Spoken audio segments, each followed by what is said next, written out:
पाकिस्तान के अहंकार का अंत उसकी गजवाए हिंद वाली सोच का अंत रावण के अंत की तरह ही होगा।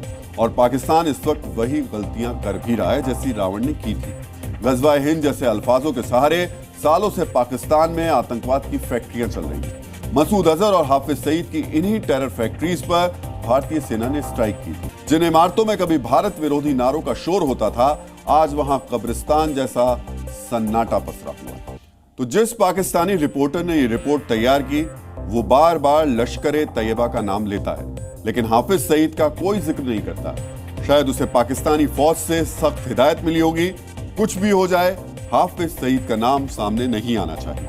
लेकिन जब उस रिपोर्टर के साथ मौके पर मौजूद कैमरामैन ने अपना कैमरा घुमाया, तो कैमरे में एक ऐसी तस्वीर कैप्चर हुई जिसने पाकिस्तान के डीप स्टेट यानी पाकिस्तानी सिस्टम और आतंक के गठजोड़ का सच दुनिया के सामने ला दिया। जब आप वीडियो के 53वें सेकंड को गौर से देखेंगे तो आपको एक बोर्ड नजर आएगा जिस पर साफ साफ लिखा है गवर्नमेंट एडमिनिस्ट्रेटिव ब्लॉक, नंगल सहदन मुरीद के।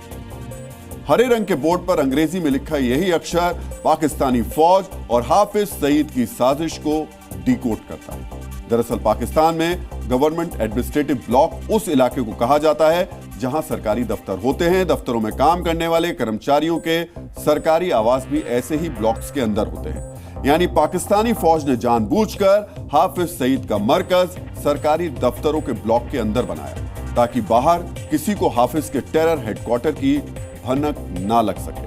पाकिस्तान से आई इस रिपोर्ट से दो बातें साफ हो जाती हैं। पहली ये कि पाकिस्तानी खुफिया एजेंसी आईएसआई ने हाफिज के टेरर इंफ्रास्ट्रक्चर को छिपाने और बचाए रखने की पूरी कोशिश की थी, और दूसरी बात ये कि इन कोशिशों के बावजूद भारतीय इंटेलिजेंस को हाफिज सईद के हेडक्वार्टर के बारे में पूरी जानकारी थी।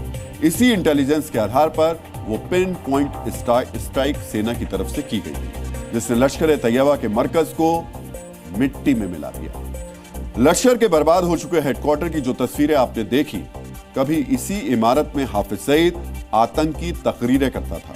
कहा जाता है कि इस हेडक्वार्टर में एक साथ 800 से 1000 आतंकी रह सकते थे।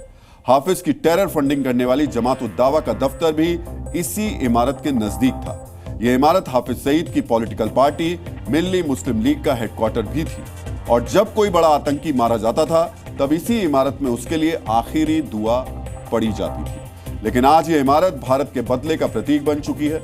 इस इमारत का मलबा आतंकवादियों को संदेश देता है, जो आतंकी भारत के खिलाफ बंदूक उठाएगा उसका हश्र हाफिज के हेडक्वार्टर जैसा ही किया जाएगा और उसे मिट्टी में मिला दिया जाएगा।